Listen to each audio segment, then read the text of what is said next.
Well, I'm going to go out on a limb here and say that everybody watching this video survived Christmas 2019. Good morning, it's Uncle Lou here. It's the day after Christmas right now as I'm filming this video.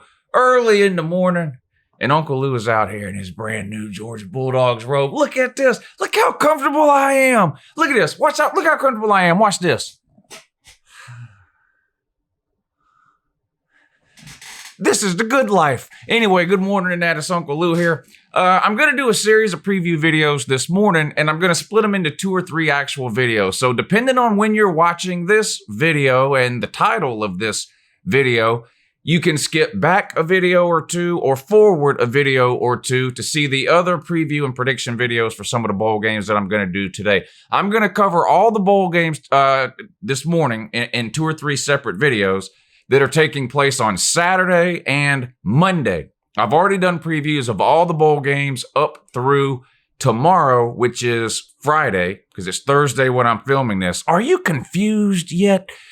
Just look at the title of this video. That's what this video will be about. But the point I'm saying is I'm filming 2 or 3 at the same time this morning because there's some really good games on Saturday and Monday, and I don't want to feel like I'm rushing through them, so I've decided to break these up into 3 separate videos. Anyway, enough about that, though.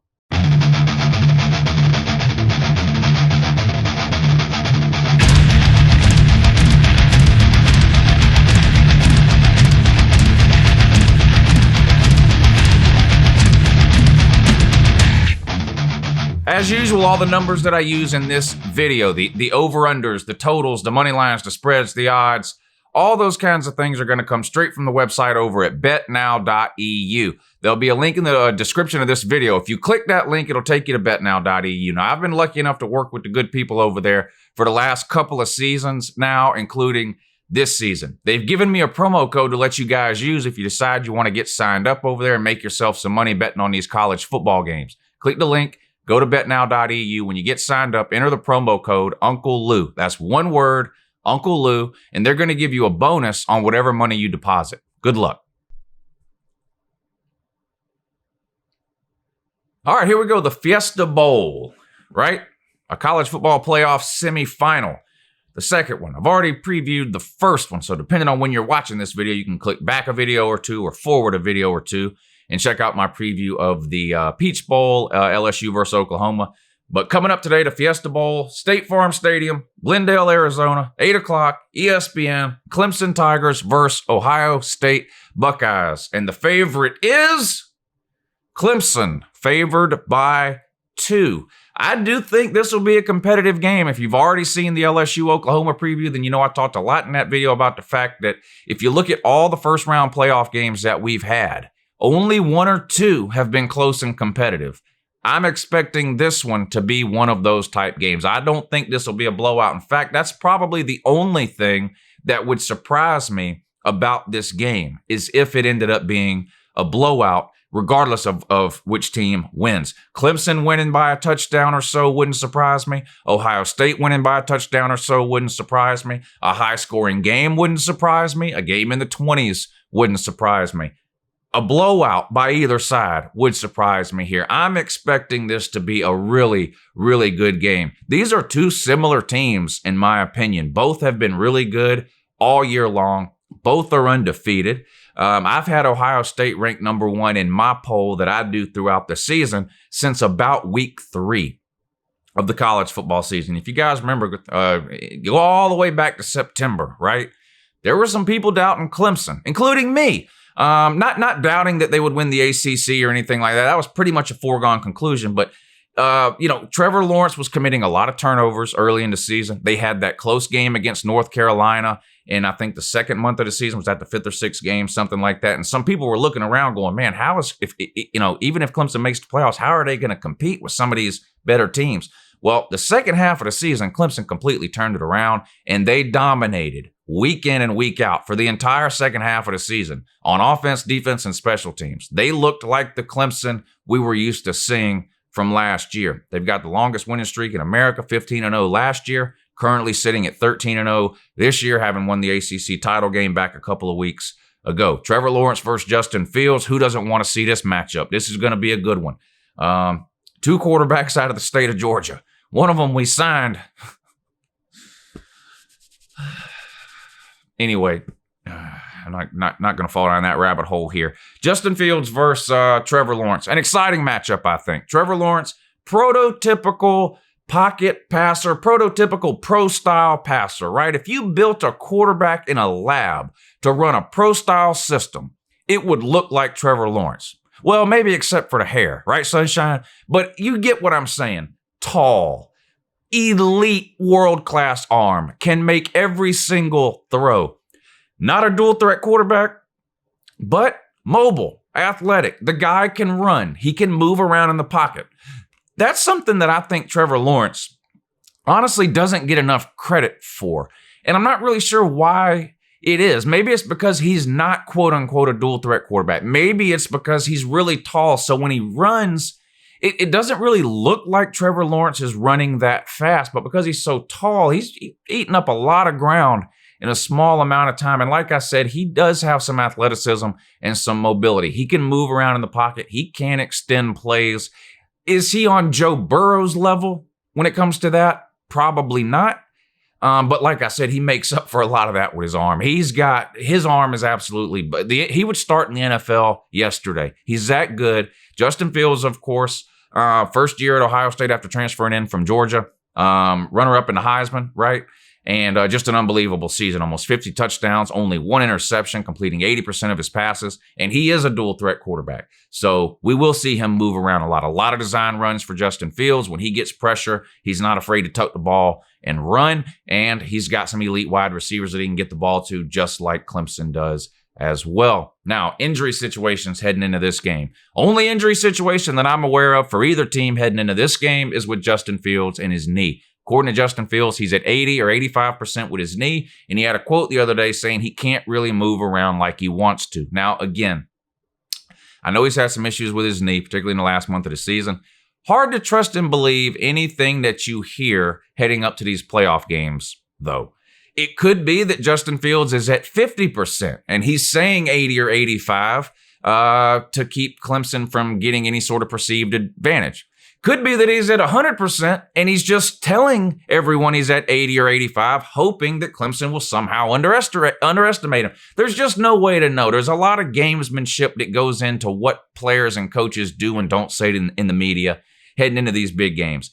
Clearly, I hope he's at 100%. I mean, as a Georgia fan, I'm watching this game because I love college football. And when I watch college football, clearly you want to see both teams at their best. So I hope he's at or near 100%, just like I hope everybody on Clemson's roster is at or near 100%. Now, the good news for Clemson, they passed all their drug tests this year. Good job, Taters. Good job, buddy. If I could reach in there and pet you and scratch you on your little head, that's what I would do. Good job, Taters. They stayed away from the tater juice this year, which cost them 3 or 4 players in last year's college football playoffs. It looks like they passed that bad juju on to the Oklahoma Boomers this year. But anyway, so Clemson at full strength heading into this game, and they are absolutely loaded on both sides of the ball. Okay, Trevor Lawrence, we all know about him. Travis Etienne, he's one of the best 3 or 4 running backs in America. Period. Travis Etienne, DeAndre Swift, Jonathan Taylor, J.K. Dobbins from Ohio State, whoever you want to name it. If you're going to make any list of 4, 5, 6, whatever you decide is the best group of running backs in college football, Etienne is on that list, period. Some people have him at the top, okay? But regardless, even if you hate Clemson or hate Etienne or whatever, worst case scenario, he's top 5 or 6. Wide receivers, Justin Ross, T. Higgins, and then what's the other guy's name? Amari Rodgers was hurt, came back early, about halfway through the season from a knee or something. They're absolutely loaded at the wide receiver position. All of those guys will be playing on Sundays in the NFL, as will Etienne, as will Trevor Lawrence. They've got a good offensive line. Not a whole lot of weaknesses on Clemson's offense. When you look at Ohio State's offense, same story. Justin Fields can run around. Like I said, 50 touchdowns, 1 interception all year. Amazing. Completing 80% of his passes, can extend plays with his feet. Just has had a great year. They've got NFL wide receivers. They've got an NFL running back in J.K. Dobbins. They've got an amazing offensive line. No real weaknesses for Ohio State. Ohio State has dominated every team they've played, offensively and defensively, from week 1 to now. Period. No one else can say that, not even Clemson. Now, Clemson is playing at that level now, but they weren't doing it for the course of the entire season as they started off kind of slow during the month of September, which I don't think has anything to do with now. So don't take that the wrong way, Clemson fan, but you would agree. You're a way better team now than you were in September. Ohio State came out the gate dominating. They've just been the best team, in my opinion, over the course of the season. No weaknesses you can find there. Defensively, Ohio State's got the best player in America in Chase Young. Clemson had better have a plan for that guy, and something tells me that they will. Almost a month to prepare for this game. Clemson is going to have a plan for Chase Young. Will it work? I don't know. Everyone has had a plan for Chase Young, and very rarely has it worked this year. But I expect a lot of double teams on Chase Young from Clemson against Chase Young in this game here. He's an absolute animal on third down. Listen, if it's third and long, if it's a have to pass situation, Chase Young is an absolute problem. On top of that, he's good against the run too. He has tons of tackles for loss. He's just a huge problem. So I expect Clemson to double team him, maybe even leave tight end in on some pass plays to help block or at least chip him before sliding him off to a tackle or a running back. He's going to get a lot of attention in this game. But that's not the only defensive player Ohio State has. Defense has been a little bit of an issue for Ohio State over the last couple of years. It seems like once every year they have just a defensive letdown, right? Iowa a couple of years ago, Purdue last year. They didn't have that this year. Ohio State's been dominant on all three levels. The front, the linebackers, and the secondary have been absolutely amazing. Ohio State puts defensive backs in the NFL every single year, and this year's no different. They've got some future Sunday stars back there. They're loaded at all three levels. The matchup, every matchup in this game is going to be amazing. Clemson's offense versus Ohio State's defense. Ohio State's offense versus Clemson's defense. It's all going to be great. Clemson loses all those NFL defensive linemen after last season, and they replaced them like it was no problem. I mean, it was just, there was no drop off at all. It was unbelievable. Clemson's recruited really well, as has Ohio State. Both of these teams can go 2-3 deep on the defensive line, rotating guys in and out to keep them fresh. This is going to be an amazing game. Coaching-wise, you got Dabo Swinney over at Clemson versus Ryan Day at Ohio State. And, of course, this is Ryan Day's first year as a head coach. Ohio State's looking a lot like Oklahoma. Well, not team-wise. I'm saying, a really good coach, a national title-winning coach, right? At Oklahoma, you had Bob Stoops. At Ohio State, you had Urban Meyer. They stepped down. Instead of going out and hiring a big name, they promote an offensive guy from within. In Oklahoma's case, it was Lincoln Riley. In Ohio State's case, it was Ryan Day. And they haven't missed a beat here.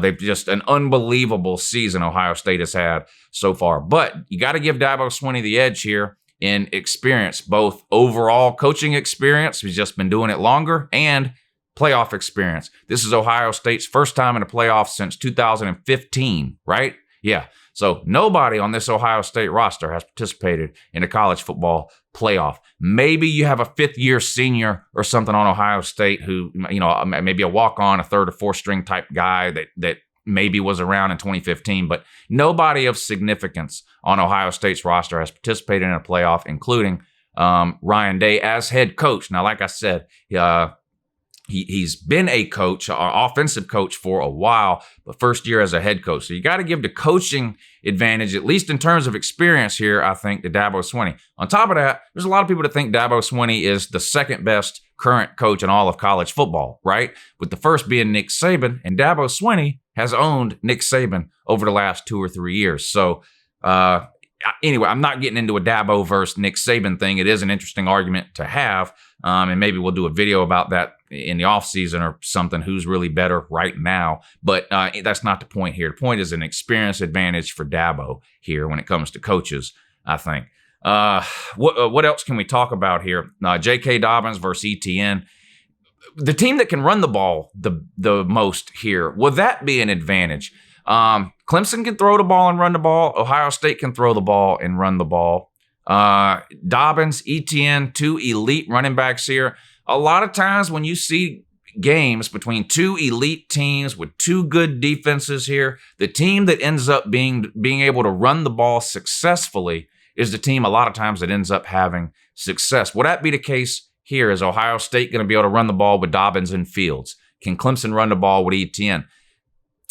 Trevor Lawrence like I mentioned, he's athletic, he's mobile, he can extend some plays. Not very many designed running plays for Trevor Lawrence, though. So the majority of Clemson's rushing yards are going to come from its running backs, whereas with Ohio State, you will see some designed runs for Justin Fields, depending, of course, on his knee, I guess. We'll see how that is holding up when the game comes around here.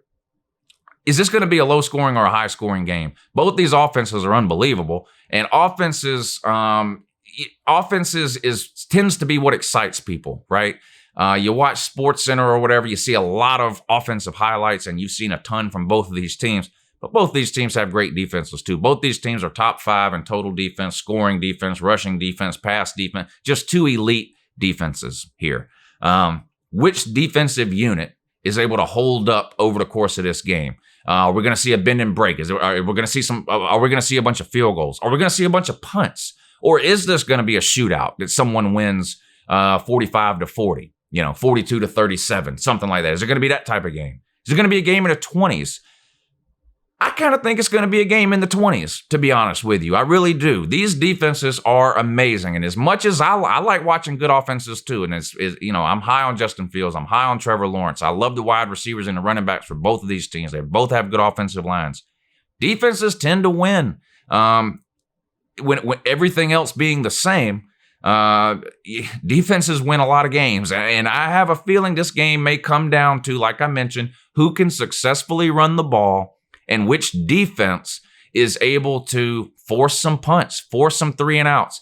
What defense can get off the field on critical third downs, right? No turnovers. Does anybody make a special teams play? The point is, I think this is going to be a close game. I think this is going to be the type of thing where it's going to come down to 1 or 2 key plays or 1 or 2 key times in the game, right? And who can make a play when it matters the most. I'm excited about this game. I'm more excited about this college football playoff game than any other college football playoff game I've ever seen, other than when Georgia made the playoffs. Clearly, that excited me. But like I said, a lot of times heading these playoff games, you just are expecting a blowout. I'm expecting this to be a really good game here. I think these are the 2 best teams in college football. LSU is really, really good. Offensively, they're every bit as good as these 2 teams and maybe even better. But defensively, both of these teams are better than LSU in my opinion. Now, one of these teams is going to play probably LSU in the title game, and I may end up picking LSU to win, right? I'll have to see how it goes with LSU and Oklahoma. I'll have to see how it goes in this game here. But again, if you've been following this channel over the course of the year, then you shouldn't really be surprised that I think Clemson and Ohio State are each a little bit better than LSU overall, at least right now. Again, that could change by this time next week when I'm previewing the national title game. We'll see. I'm excited about this game. I know you guys are too. This one comes on Saturday.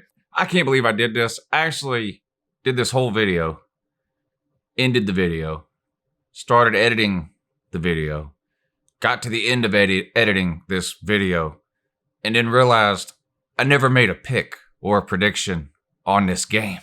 Now, maybe that's an indication of how potato I am. Maybe that's an indication of how hard it is, really, I think, to pick this game, at least for me anyway. I think these are 2 pretty evenly matched teams. I'm just going to be completely honest. We could probably spend an hour analyzing every single position group against the opposing teams, offensive line, defense, all that kind of stuff. This is a very hard game to pick for me. I'm going to make a pick, though. Again, Clemson is a 2-point favorite. I like the experience they have in this game, coaching and player-wise. These guys have been in multiple playoffs, including Trevor Lawrence, including Travis Etienne, including Justin Ross, T. Higgins, even the guys on their defensive line. Although they didn't start last year, Clemson is one of these teams, like Georgia, like Alabama, like a lot of these teams that recruit really well, that play a ton of guys in and out in every single game. So even though Clemson lost a lot of that defensive line, it's not like they were replacing those guys with people that had never played before.